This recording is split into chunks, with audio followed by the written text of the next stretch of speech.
तो क्या लेगा, वेलकम बैक आप सभी का भाई की प्यारी प्यारी वीडियो में। तो आज हम खुलासा करने एक ऐसी वीडियो का जिसको आपने इंटरनेट में कहीं ना कहीं तो जरूर से देखा होगा। देख, वीडियो में कुछ यूं होता है कि एक डॉल्फिन अपने ही ट्रेनर को निगल जाती है और टक्कर भी नहीं मारती। ये इंसिडेंट बहुत ही ज्यादा वायरल हो रखा है, मगर आपको बताता चलो कि ये जो वीडियो है ना पूरा फेक है, 100% फेक है। बिजली चली गई। इसमें सीन कुछ यूं होता है कि कुछ ज्यादातर जो वीडियोस है वो एआई जनरेटेड है, कुछ मोशन अजीब सा होता है, अनयूजुअल जो नॉर्मली होता नहीं है, और बहुत सारी लूप होल्स है, यानी ये वीडियो बिल्कुल फेक है। और मैंने एक और चीज भी की, मैंने भाई चैट जीपीटी से जाके पूछा कि दुनिया का सबसे इंटेलिजेंट जानवर कौन सा है। ओए सालों मेरी तरफ क्यों देख रहे हो, मैं जानवर नहीं हूँ। उसने कहा कि डॉल्फिन दुनिया का सबसे ज़हीन तरीन जानवर है। तो ऐसा ज़हीन तरीन जानवर आपके ख्याल में ट्रेनर के साथ ऐसी चीज कर सकता है? बिल्कुल नहीं भाई। मगर टेंशन नहीं लेने का, ऐसे कुछ इंसिडेंट्स पहले हो चुके हैं हिस्ट्री में जब उन खुद के पेट्स ने मालिक को निगल लिया। तो चलिए वीडियो को स्टार्ट करते और इस तरह की फेक चीजों में पड़े मत रहिए, आपका भाई अभी जिंदा है। तो चलिए वीडियो को स्टार्ट करते। ये क्या हो रहा है भाई? मुंह देखे इसका मुंह।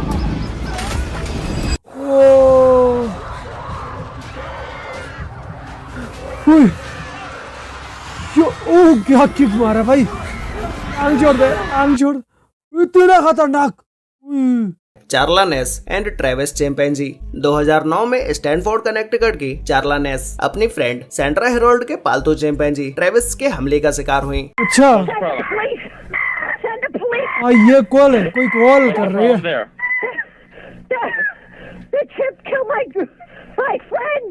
Kill my friend. Please hurry up. Listen to me. इतनी डरी हुई आवाज में बोल रही है।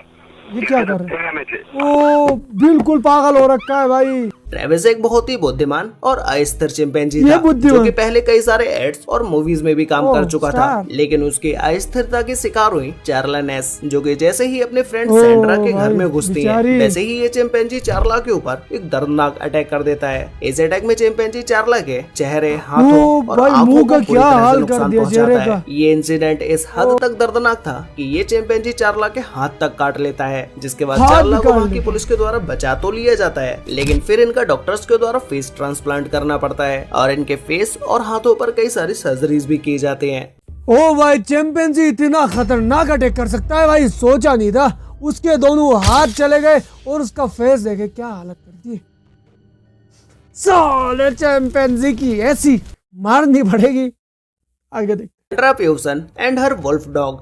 वुल्फ डॉग भेड़ियों की एक ऐसी क्रॉस ब्रीड है जिसमें डॉग और वुल्फ दोनों के गुण पाए जाते हैं। और वैसे तो आपको पता ही होगा कि वुल्फ इतने ज्यादा खतरनाक होते हैं कि उन्हें पालना तो बिल्कुल इम्पॉसिबल जैसा होता है, और अगर वहीं वुल्फ डॉग हो जाए तो ये तो और भी ज्यादा खतरनाक हो जाते हैं। तो 2006 में पेंसिल्वेनिया की सेंड्रा प्यूसन अपने घर में बहुत सारे पालतू वुल्फ डॉग्स को पालते हैं, और इनका मानना था कि अगर हम किसी भी जानवर को प्यार करें तो उस जानवर को हम अपने साथ रख सकते हैं। लेकिन शायद यही बात इन्हें महंगी पड़ गई। एक दिन जब सेंड्रा रोज की तरह अपने वुल्फ डॉग्स के बाड़े में गई तो अचानक से सभी वुल्फ डॉग्स ने उनके ऊपर अटैक कर दिया और उन्हें वहां से बचने तक का मौका नहीं मिला। जब तक पुलिस वहां पहुंची तब तक सब कुछ आउट ऑफ कंट्रोल हो चुका था, क्योंकि तब तक सेंड्रा की मृत्यु हो चुकी थी। सुनने में तो ये आता है कि ये जो वुल्फ होते हैं ना, जो भी हो, ये कैद में नहीं रहते, क्योंकि ये जो डॉग था ये इसी का क्रॉस ब्रीडिंग का नतीजा था। तो हो सकता है कि भाई वो कंट्रोल में ना आता हो।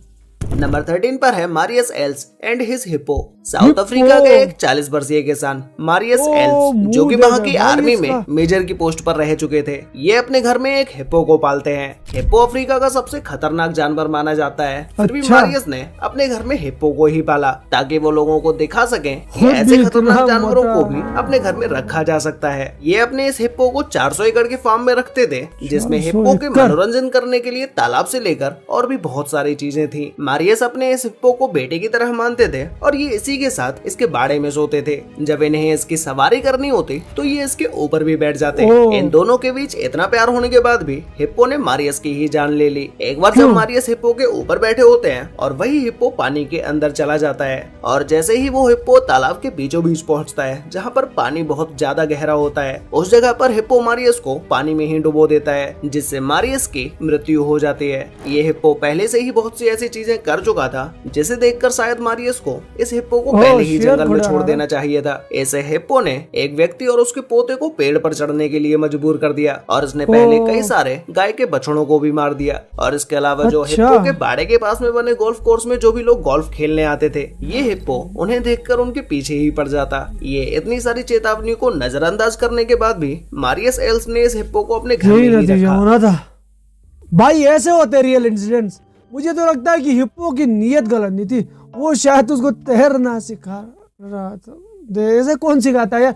चलिए नेक्स्ट देखते हैं। नंबर 11 पर है Dan Brandon and his python. Guys 31 वर्षीय इंग्लैंड में रहने वाले डैन ब्रैंडन को अपने घर में स्नेक्स को पालना इतना पसंद था कि ये अपने सभी स्नेक्स को अपने घर में तो छोड़ो बल्कि अपने बेडरूम में रखते थे। इनके पास 8 फीट से लंबे 9 से भी ज्यादा स्नेक्स थे। हर समय इनके साथ इनके बेडरूम में ही रहते थे। इसके अलावा इन्हें स्पाइडर्स को भी अपने रूम में रखना बहुत पसंद था। और ऐसा नहीं था कि डैन ब्रैंडन अपने इन सभी पाइथन स्नेक्स को 1-2 साल से ही पाल रहे हो, बल्कि ये पिछले 12 सालों से इन स्नेक्स को पालने का काम करते आ रहे हैं। लेकिन इन सभी स्नेक्स में से इन्हें एक स्नेक बहुत ही ज्यादा पसंद था, जिसका नाम इन्होंने टाइनी रखा। ये ज्यादातर उसी स्नेक के साथ अपने बेड पर सोते थे और उसे अपने साथ ही रखते थे। एक बार अचानक से डैन की माँ को डैन के रूम से कुछ गिरने की आवाज आई और जब इनकी माँ ने इनके रूम में जाकर देखा तो उस समय डैन जमीन पर मृत पड़ा हुआ था, जिसके बाद पोस्टमार्टम रिपोर्ट में खुलासा हुआ कि डैन की मौत दम घुटने की वजह से हुई। और इनके मौत के समय टाइनी जो इनका पाइथन स्नेक था वो डैन की बॉडी के पास में ही था। वैसे इस बारे में आपको क्या लगता है कि डैन की मौत उसके पाइथन स्नेक की वजह से हुई होगी या फिर इसका कारण कुछ और भी हो सकता है? ये तो मुमकिन है कि उसकी मौत किसी और वजह से हुई हो, मगर सबसे ज्यादा जिस पे डाउट होता है ना वो स्नेक है, क्योंकि अगर ये गले के राउंड लिपट जाए तो ये शायद दम घुट के मार सकता है। Kelly Ann Walls and her black beer.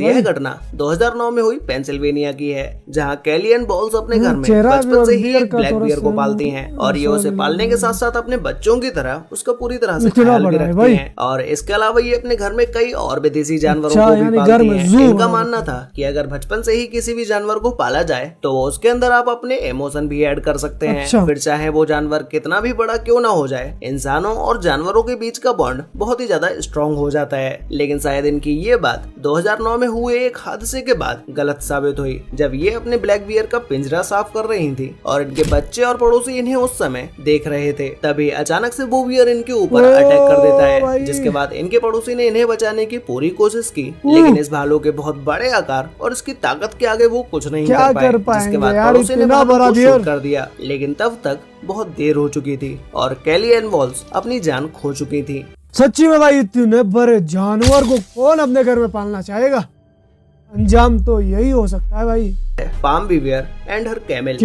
2007 में ऑस्ट्रेलिया के क्वींसलैंड में पाम बीवर की जान उनके ही ऊँट के द्वारा ले ली गई। एक्चुअल में पाम बीवर को विदेशी जानवरों से बहुत ज्यादा प्यार था, जिससे उनके 7वें बर्थडे पर उनके ही रिश्तेदारों के द्वारा ये ऊँट उन्हें गिफ्ट में दिया गया। इन्हें ये ऊँट इतना पसंद आया कि ये अपने घर के पास बाड़े में उसे रखने लगी। ये उसे डेली खाना खिलाते और उसकी सवारी भी करती। लेकिन एक दिन शाम के समय ये रोज की तरह अपने ऊँट को खाना देने के लिए जाते हैं। तभी 10 महीने पाला हुआ इनका ये ऊँट उनके ऊपर हमला कर देता है। इन्हें जमीन से उठाकर वापस से जमीन पर पटक देता है और ये उनके ऊपर ही बैठ जाता है। इससे पहले भी ये ऊँट इनकी कई सारी बकरियों के साथ ऐसी हरकतें कर चुका था, लेकिन फिर भी पाम बीवर ने उन्हें नजरअंदाज किया, जिससे 2007 में हुए इस हादसे में पाम बीवर को अपनी जान गंवानी पड़ी।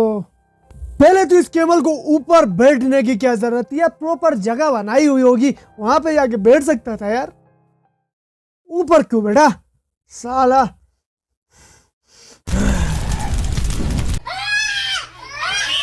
Ronald Huff and his monitor lizard.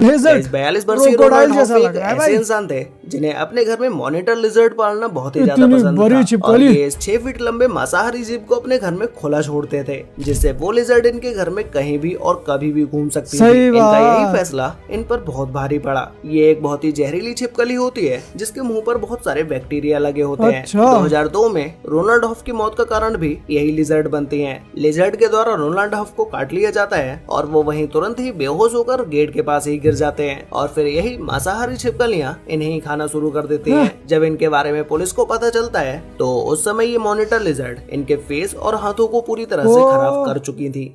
इतनी बड़ी और जहरीली छिपकली को रखेगा तो अंजाम यही होगा, जहरीली होते बावजूद।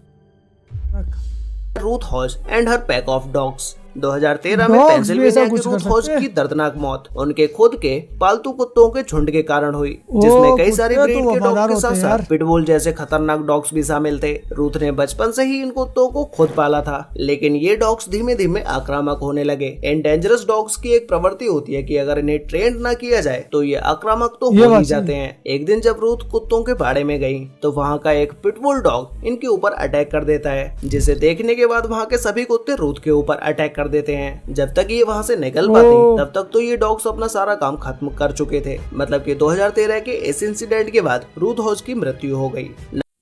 भाई कुत्ते भी वफादार नहीं रहे भाई इस टाइम पे। देखिए पालने का, अगर पालना है तो भाई प्रॉपर ट्रेनिंग देने का उसको। Siegfried and Royce tiger attack. 2003 में लास वेगस की मशहूर जादूगर जोड़ी टाइगर सिगफ्रीड और को रॉय के पाला शो तो के दौरान एक कैसे भयानक बचेगा हादसा भाई? हुआ। 3 अक्टूबर की शाम जब रॉय हॉर्न अपने सफेद बाघ मॉन्टेगर के साथ परफॉर्म कर रहे थे, तभी बाघ ने अचानक से उनके गले पर हमला कर दिया अच्छा, यानी और उन्हें magician घसीटते था। हुए मंच से बाहर ले गया, जिसके बाद रॉय को टाइगर से तो छुड़ा लिया गया, लेकिन रॉय गंभीर रूप से घायल हो गए और उस समय उन्हें डॉक्टर्स के द्वारा बचा लिया गया। लेकिन इस गए, हादसे सही। के बाद उनका पूरा करियर ही बर्बाद हो गया, जिसके बाद से ना ये कोई शो कर पाए और ना ही अब ये कुछ काम कर सकते हैं। इस हादसे के बाद इनके शो को स्थायी रूप से बंद कर दिया गया और इनके टाइगर को सेफली जंगल में छोड़ दिया गया। वैसे guys, क्या बैंड आपने अपने कर घर दिया में कोई होगा। ऐसा पेट रखा है, कुत्ता या बिल्ली, जिसने आपके ऊपर कभी अटैक किया हो? उस अटैक में आपके साथ क्या हुआ उसके बारे में मुझे नीचे कमेंट करके जरूर बताना। मेरे पास तो 2 बिल्लियां भाई, मेरे को हमेशा खराशे मारते हुए रहती है, कभी यहाँ काटती है कभी यहाँ काटती है। तो आपके पास भी कोई पेट है जो आपको इसी तरह तंग करता तो जरूर से कमेंट बताइएगा, मजा आ जाएगा रीड करके, मेरे को दिलासा मिलेगा यार। Good bye. वीडियो पसंद है तो वीडियो को लाइक कीजिए, कमेंट कीजिए वीडियो में और सब्सक्राइब भी करें। और मेरी पिछली वीडियो पे लव दिखाने के लिए थैंक्स भाई। गोस्ट वीडियो पे बहुत ज्यादा प्यार दिखाया आप लोगों ने, थैंक यू। तो मिलते हैं नेक्स्ट वीडियो में, तब तक के लिए गुड बाय।